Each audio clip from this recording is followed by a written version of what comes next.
요한복음은 21장으로 되어 있습니다.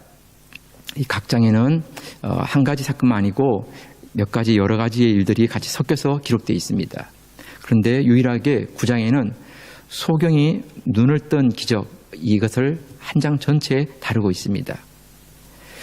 한 장 전체에 소경이 눈을 뜬 것을 다루고 있는 것은 이 기적이 기적 이상의 의미를 담고 있기 때문입니다. 오늘 본문에 나오는 소경은 날 때부터 앞을 보지 못하는 시각장애인이었습니다. 그러니까 태어나서 한 번도 본 적이 없습니다. 사람도 동물도 심지어 부모나 친구도 보지 못했습니다. 이런 장애인에 대해서 바리새인들은 그가 죄 가운데 태어났다 이렇게 정죄하였습니다. 부모도 앞을 보지 못하는 이런 자녀를 확인했을 때 그 마음이 어땠을까요? 왜 이런 아이가 우리 가정에 태어났을까? 또 이 아이는 어떤 마음이었을까요? 나는 왜 이렇게 태어난 것일까? 이런 이해할 수 없고 풀리지 않는 이런 복잡한 생각들이 하루하루를 살아갈 때 수없이 밀려 들어오는 질문이었습니다. 그런데 그런 순간 예수님을 만나게 되었고 예수님께서 이렇게 말씀하는 거였습니다. 그것은 본인의 죄이거나 부모의 죄 때문이 아니라 그에게서 하나님의 하시는 일을 나타내고자 함이라. 여러분, 이 말씀을 듣게 되었을 때 그것은 이 소경에게 복음이었습니다. 이 복음 도대체 어떤 내용일까요? 우리가 이제 같이 한번 이 내용을 보도록 하겠습니다. 첫째, 이 복음의 내용 가운데 첫 번째는 죄인인가 하나님의 뜻인가입니다. 죄인인가 하나님의 뜻인가. 1절과 2절인데 같이 한번 읽어보겠습니다. 1절, 2절 시작. 예수께서 길을 가실 때에 날 때부터 맹인된 사람을 보신지라. 지 아들이 물어 이르되 랍비여, 이 사람이 맹인으로 난 것이 누구의 죄로 인함이니까? 자기니까? 그의 부모니까? 길 가실 때 날 때부터 소경된 사람을 만났습니다. 그때 제 아들이 이렇게 묻는 것이죠. 이 사람이 소경된 것은 누구의 죄 때문입니까? 이 사람의 죄입니까? 부모의 죄입니까? 네, 여러분 궁금할 수 있지만 오늘 본문에 보듯이 정작 본인은 아무런 이야기가 없습니다. 부모들도 여기에 대해서는 아무런 이야기하지 않습니다. 그런데 주변에 있는 사람들, 제 아들과 함께 다른 사람들이 이 사람에 대해서 이야기하는 것입니다. 죄 가운데 태어난 것이다. 이렇게 단정하는 것이지요. 여러분, 우리는 무엇인가 잘 안 될 때, 또 어려움이 자꾸 생길 때 이 모든 것을 자꾸 죄 때문이라고 이렇게 생각하는 경향이 있습니다. 그런데 여러분, 어떤 문제든지 너무 죄 때문이다라고 하면서 자기를 정죄하고 자기를 너무 이렇게 비하시키지 않으면 좋겠습니다. 출애굽기 20장 5절 6절에 보게 되면 내 하나님 여호와는 질투하는 하나님인즉 나를 미워하는 자의 죄를 갚되 아버지로부터 아들에게로 3세까지 이르게 하거니와 나를 사랑하고 내 계명을 지키는 자에게는 천대까지 은혜를 베푸느니라. 우상을 절하고 우상을 섬기는 자에게는 하나님께서 아버지로부터 그 아들에게까지 3세대에 이르러서 하나님께서 이렇게 죄를 묻지만 하나님을 사랑하고 하나님의 계명을 지키기 위해서 애쓰는 자들에게는 하나님은 천대에 이르기까지 은혜로 갚아주겠다고 이렇게 말씀하고 있습니다. 이것은 저주를 강조하기 위함이 아닙니다. 하나님의 은혜가 얼마나 크고 놀라우신가 하는 것들을 보여주기 위해서 비교하는 것입니다. 여러분, 3, 4대와 천대까지를 어떻게 비교할 수가 있겠습니까? 하나님의 은혜는 그렇게 크다는 것을 이렇게 말씀하는 것이지요. 여러분, 그런데 이 본문을 인용하면서 가게에 흐르는 저주를 끊으라, 이렇게 이 본문을 해석하는 것은 옳은 것이 아닙니다. 3, 4대에 강점이 있는 게 아니고 하나님께서 천대까지 복을 주신다는 그곳에 강조점이 있는 것입니다. 여러분, 예수 그리스도 안에 있으면 우리에게 일어나는 모든 저주는 다 주님이 담당하셨습니다. 저주를 끊기 위한 이런 기도가 아니라 하나님의 은혜 안에 거하는 삶을 우리가 살아가고 누리면 되는 것입니다. 그런 가운데 다가오는 우리의 고난들, 어려움들, 이런 문제들, 이런 문제 앞에서 우리가 영적으로 그런 부분들을 깨달아가는 것이지요. 중요한 것은 여러분, 우리의 행복과 불행의 기준은 세상 사람들도 아니고 또 다른 그 무엇도 아닙니다. 우리의 기준은 언제나 성경입니다. 우리의 축복과 저주는 언제나 성경이 그 기준인 것입니다. 사람들이 말하는 그 기준, 세상이 말하는 그 이야기, 그것이 우리의 중심이 되어서는 안 됩니다. 여러분 한번 생각해 보십시오. 미스 코리아와 결혼하면 그러면 이혼 안 합니까? 세상에서 그렇게 아름답고 그렇게 미모를 가진 그 여인들, 그런 여인들과 결혼하면 이혼 안 합니까? 네, 여러분 그래도 이혼합니다. 네, 아름다움의 기준은 세상에 있는 것도 아니고 사람에게도 있는 것이 아닙니다. 정말 아름다움은 믿음의 아름다움이고 믿음 안에서 한 걸음씩 자라가는 그 성숙하는 그 모습 가운데 아름다움이 배어나는 것입니다. 여러분, 이유를 알 수 없는 문제가 다가올 때 그게 누구의 탓인가? 네, 아닙니다. 누구의 탓이 아니고 주님이 말씀하십니다. 3절 한번 보세요. 3절 한번 보세요. 시작. 예수께서 대답하시되 이 사람이나 그 부모의 죄로 인한 것이 아니라 그에게서 하나님이 하시는 일을 나타내고자 하심이라. 누구의 탓이 아니고 그 속에 하나님의 뜻이 있고 하나님의 계획이 있다는 것입니다. 이 사람이 소경된 것은 이 사람의 죄나 그 부모의 죄로 인한 것이 아니라는 것입니다. 다만 그에게서 하나님의 하시는 일을 나타내고자 함이라. 여러분, 이 말씀을 들을 때 아무런 그냥 감동 없이 그냥 들려온다면 지금 여러분들은 소경의 그 답답한 그 심정을 전혀 이해하지 못하는 것입니다. 여러분, 한 시간만이라도 아니면 하루만이라도 한번 앞이 보이지 않는다고 한번 생각해 보십시오. 눈으로 볼 수가 없고 모든 걸 이렇게 손으로, 이렇게 발로 이렇게 만지면서 간다고 생각해 보십시오. 그 답답함, 그 어두움은 견디기가 쉽지 않습니다. 무엇보다 앞을 보지 못하는 답답함보다 더 힘든 것은 주변 사람들의 이야기하는 것입니다. 이 사람의 소견된 게 누구의 잘못 때문이냐? 본인 때문이냐? 부모 때문이냐? 네, 여러분, 이건 정말 쓸데없는 질문입니다. 그렇게 밝혀진다 해서 이 사람의 눈이 뜨이는 것입니까? 이 사람의 눈이 환하게 비춰지는 것입니까? 아니요. 주님이 이렇게 말씀하셨습니다. 그에게서 하나님 하시는 일을 나타내고자 하심이라. 네, 여러분, 하나님 안에 있는 모든 사람들, 그리스도 안에 있는 모든 사람들에게는 그에게 다가오는 모든 삶에는 하나님의 뜻이 있습니다. 하나님의 섭리가 있는 것이지요. 우리가 살아왔고 우리가 지금 살아가고 있는 삶을 해석할 수 있는 유일한 분은 예수 그리스도이십니다. 우리의 지나간 삶이 때로는 쓸데없어 보이고 그냥 쓰레기처럼 지나간 것처럼 보일지 모르지만 아니요. 하나님은 그 쓰레기 가운데 하나님 뜻을 숨겨놓았고 하나님의 섭리를 이끄시는 우리 하나님이십니다. 여러분 4절을 한번 보세요. 4절 한번 보세요. 시작. 때가 아직 낮임에 나를 보내신 이의 일을 우리가 하야하리라. 밤이 오리니 그때는 아무도 일할 수 없느니라. 네, 여러분, 낮과 밤을 지금 비교하고 있습니다. 우리는 건강 다 잃어버린 다음에 건강해지면 주일하겠다고 말합니다. 시간 다 흘려보내고 다시 한번 기회가 주어지면 선교 떠나겠다고 이야기합니다. 물질, 재능, 지혜 마찬가지입니다. 그렇게 실력이 좋을 때는 성경 안 봅니다. 볼 게 너무 많습니다. 영화, 드라마, TV 볼 게 너무 많습니다. 그러다가 시력이 나빠져서 안경을 쓰기 시작하면 그때 성경을 본다고 합니다. 근데 여러분, 안경 쓰기 시작하면 여러분 30분 성경 보기가 힘듭니다. 왜냐하면 눈이 피곤해지고 머리가 어지럽습니다. 여러분, 낮에 일할 수 있습니다. 그러나 밤이 되면 일할 수가 없는 것이지요. 우리의 삶에는 하나님의 섭리가 있습니다. 하나님의 뜻이 있습니다.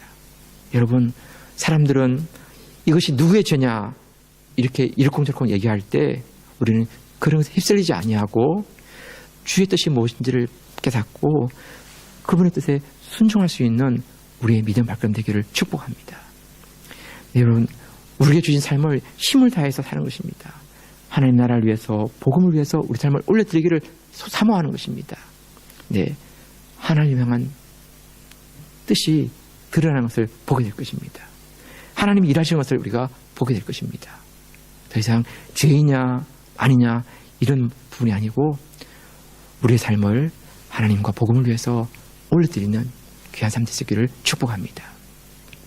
두 번째, 오늘 본문에서 하시는 말씀 뭘까요? 두 번째는 주님이 만져주셨다는 것입니다. 주님이 만져주셨습니다. 네, 여러분 6절 7절인데 같이 한번 보겠습니다. 6절 7절 시작. 이 말씀을 하시고 땅에 침을 뱉어 진흙을 이겨 그의 눈에 바르시고 이르시되 실로암 못에 가서 씻으라 하시니 실로암을 번역하면 보냄을 받았다는 뜻이라. 이에 가서 씻고 밝은 눈으로 왔더라. 여러분 소경을 만지는 것은 부정한 일이었습니다. 그런데 우리 주님은 침을 뱉어가지고 그 진흙을 이겨서 그의 눈에 발라주셨습니다. 여러분 그냥 말씀하셔도 됩니다. 실로암 가서 씻으라 라고 하면 되십니다. 근데 굳이 침을 뱉어가지고 진흙을 이어가지고 그것을 눈에 발라주셨습니다. 여러분 이유가 뭘까요? 예, 여러분 우리 주님은 부정한 자나 정한 자나 차별하지 않으셨습니다. 그분은 모든 영혼들을 똑같이 대해주셨습니다. 요한복음 3장에 보면 니고데모가 나오죠. 그는 공예원이었고 바리새인이었습니다. 밤에 주님을 찾아왔습니다. 4장에 보면 사마리아 여인이 나옵니다. 그 여인은 남편이 6이 있었고 지금 있는 남자도 남편이 아니었습니다. 그리고 종호에 찾아왔습니다. 여러분 주님은 얼마든지 이렇게 말씀할 수 있습니다. 아니 공예원 당신이 왜 밤에 찾아오는 거예요? 낮에 오십시오 하면서 그를 물리칠 수 있었고, 사마리아 여인에게는 부정하니까 가까우지 말라고, 유대인과 사마리아는 상종하지 않으니까 그냥 오지 말고 그냥 얘기하자고 이렇게 할 수 있었습니다. 그런데 우리 주님은 그렇게 하지 않으셨습니다. 누구든지 받아주셨습니다.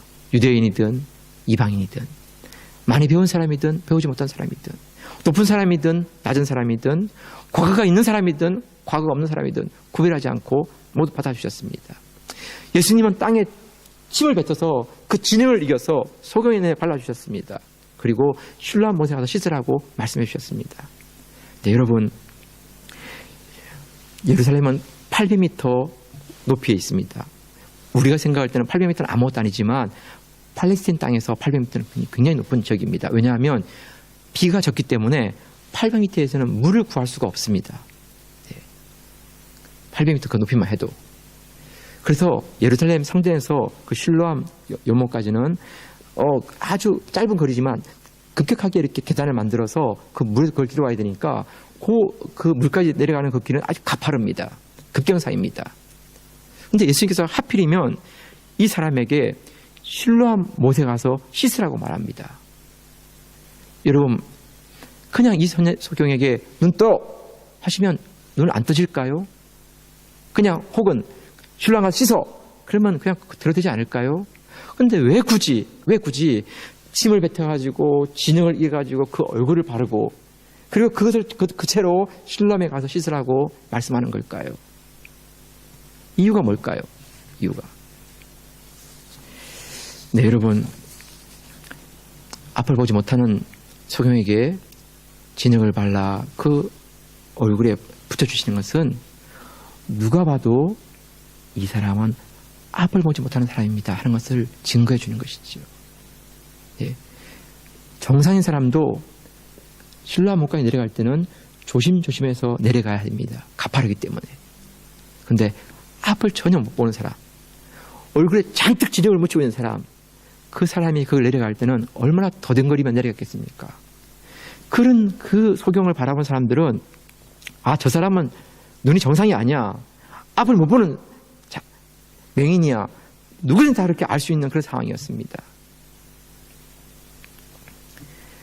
그런 사람이 이제 눈을 뜨게 되는 것이죠. 네, 주님께서 하시고 있는 게 뭘까요? 주님께서 하시고 있는 게, 의도하고 있으신 게, 여러분 헬렌 켈러의 그 고백을 하나 말씀드리고 싶습니다. 헬렌 켈러는 3가지 장애가 있었습니다.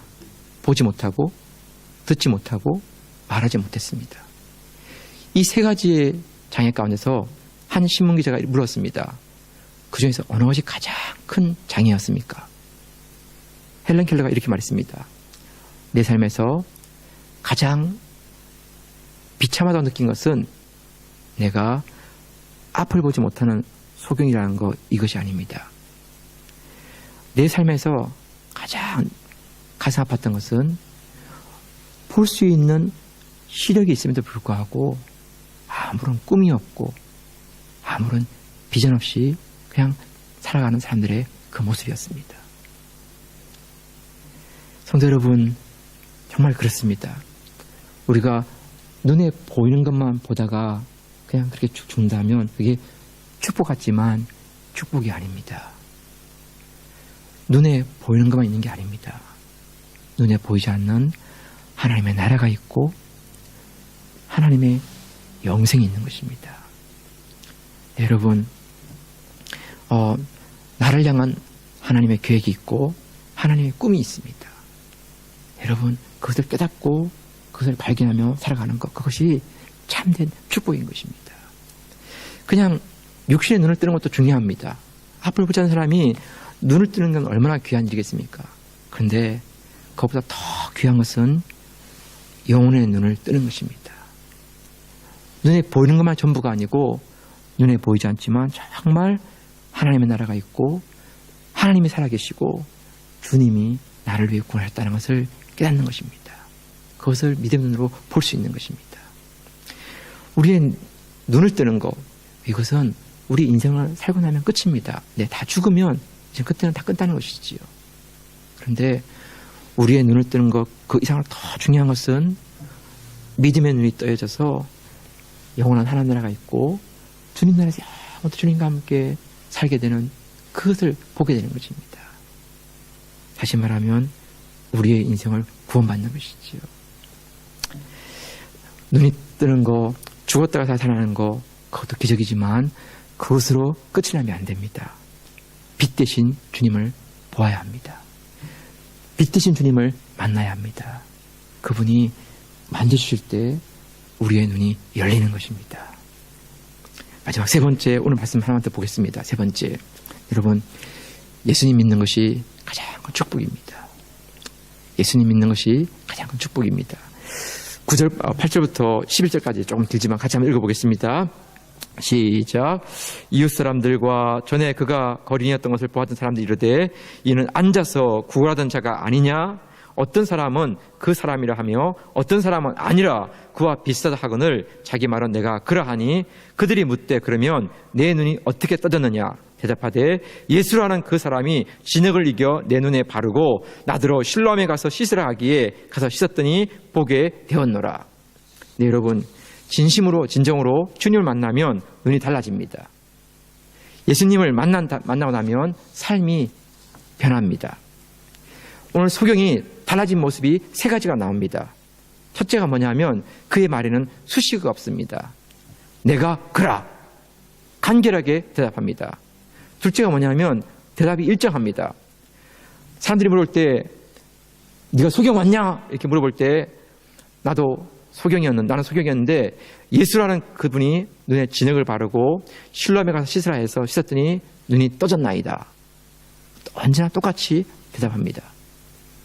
세 번째는 더 이상 이 사람이 두려워하지 않습니다. 바리새인을 두려워하든 대제사장이 물을 때 두려워하지 않습니다. 네, 그를 보고 사람들이 숭숭거리면서 막 이야기할 때도 분명히 말하기를 내가 그입니다 라고 이렇게 명확하게 이야기합니다. 17절에 보면 이렇게 되어 있죠. 너는 그를 어떠한 사람이라 하느냐? 대답하되 선지자니이다. 사람들이 물어봤습니다. 그러면 네 눈을 뚫어준 바로 그 사람은 어떤 분을 생각하느냐? 소경은 주저없이 이야기합니다. 선지자입니다. 이 말은 구약의 말씀을 하면 메시아입니다. 메시아. 주님을 만난 이후에 이 소경은 너무나 담대해졌습니다.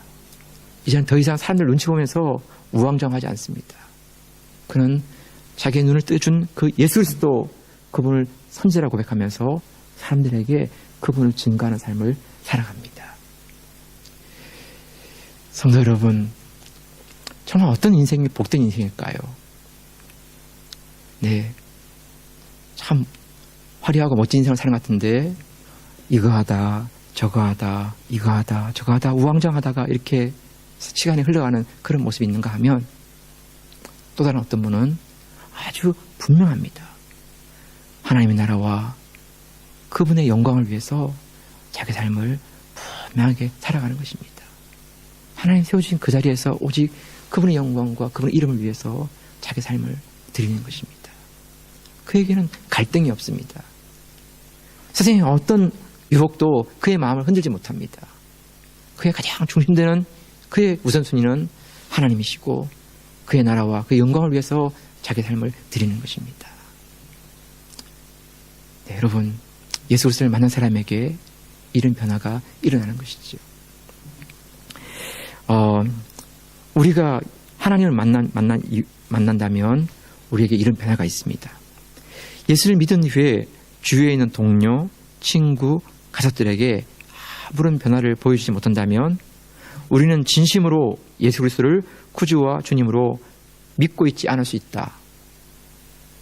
네, 여러분, 제 얘기가 아니고 A.W. 토저가 쓴 진짜인가 가짜인가 하는 책에 나오는 질문입니다. 당신이 정말 예수님을 구주로 영접한 분입니까? 그렇다면 주님이 당신의 삶의 주인이라는 것을 증거하는 그 삶의 변화를 보여주십시오. 이렇게 도전합니다. 네, 여러분, 그런 사람은 말이 달라지고 생각이 달라지고 마음이 달라지는 것이지요. 미워하던 사람을 용서하고 뭔가에 집착하던 것을 포기하고 허망한 일을 줬던 것을 다 돌이켜서 예수 그리스도 그분을 따르는 삶으로 자기 삶을 온전히 드리는 이런 변화가 함께하는 것입니다. 마지막으로 이제 한 말씀 드리고 마실게요. 성도 여러분, 이지선 자매 혹시 들어보셨죠? 이분은 24살에 교통사고를 당했고 16년 동안 교통사고 후유증을 지금 안고 살아가고 있습니다. 작년에 한농대 교수가 되었습니다. 이화여대 다닐 때 2000년 7월에 교통사고를 당했습니다. 많지 않은 운전자가 앞에 있던 마티즈를 들이박았는데 그 마티즈에 오빠와 함께 타고 있었습니다. 오빠는 탈출했지만 동생은 빨리 빠져나오지 못하게 기절하여서 그 벨트를 풀고 꺼냈을 때 이미 그 자매는 55%의 전신 화상을 입었습니다. 여러분, 얼굴부터 시작해서 온 몸이 다 탄 것이죠. 55%라면 우리의 몸의 작은 부분 말고는 거의 다 탄 것입니다. 손가락이 다 타고서 떨어져 나갔죠. 깨어났을 때는 너무 얼굴이 축축하여서 오빠에게 차라리 죽여달라고 눈물로 호소를 했습니다. 살 수가 없다고, 여자로서.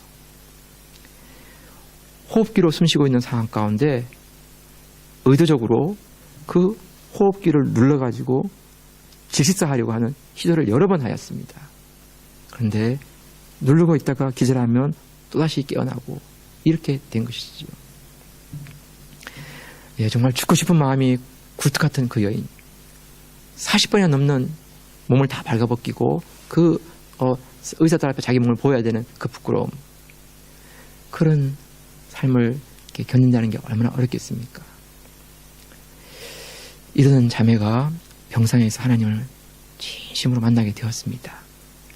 그리고 자신이 살아가야 될 의미를 발견하게 되었습니다. 2004년 지인의 도움으로 미국으로 유학을 하게 되었고 보스턴 대학에서 석사학위, 컬럼비아 대학에서 사회복지학 석사, 2014년 캘리포니아 대학에서 사회복지학으로 박사학위를 받았습니다. 지난 10년 동안 정말 믿음의 그 달리기를 경주를 해온 것이지요. 1000번이 넘는 그런 강연을 하게 되었는데 그 강의 중에는 딱 한 가지였습니다. 삶은 선물입니다. 삶은 선물입니다. 선천적 장애인이든 후천적 장애인이든 삶은 선물입니다. 유학을 마친 이지선 자매에게 한 언론사에서 이런 인터뷰를 했습니다. 이지선 자매가 이렇게 고백합니다. 미국 유학길은 큰 모험이었습니다. 유학을 앞두고 저는 더 이상 환자가 아니었습니다. 새로운 꿈을 펼칠 수 있다는 것에 감사했습니다. 친척도 없는 먼 타향에서 하나님은 늘 좋은 사람을 붙여주셨습니다. 내가 10년의 유학생을 마친 것은 언제나 좋은 사람이 옆에 있었기 때문입니다. 장애인이나 비장애인이나 우리가 너무나 큰 어려움을 만나면 마치 이것으로 내 인생은 끝이다 이렇게 생각합니다. 그런데 여러분, 그것은 끝이 아닙니다. 어떤 큰 어려움도 끝나는 때가 있습니다. 왜냐하면 그것은 동굴이 아니고 터널이기 때문입니다. 동굴 끝에 가면 희망의 빛이 비춰오고 있다는 것을 보게 됩니다. 삶은 하나님의 선물입니다. 이것이 그녀의 고백이었습니다. 사랑하는 성도 여러분, 이번 한 주간 이 하나님을 인해, 예수님을 인해 희망과 격려를 받는 삶 되기 원하고요. 우리 주변에 있는 사람들에게 그 예수님을 전할 수 있는 우리의 발걸음 되면 좋겠습니다. 그냥 아무것도 하지 않아도 좋으니까 그냥 외롭고 힘든 사람이 들어온다면 그분들에게 손 한번 잡아주시면 좋겠습니다. 그 따뜻함이 나눠질 때 마음과 마음이 통하는 것을 보게 될 것입니다. 성도 여러분, 사랑합니다.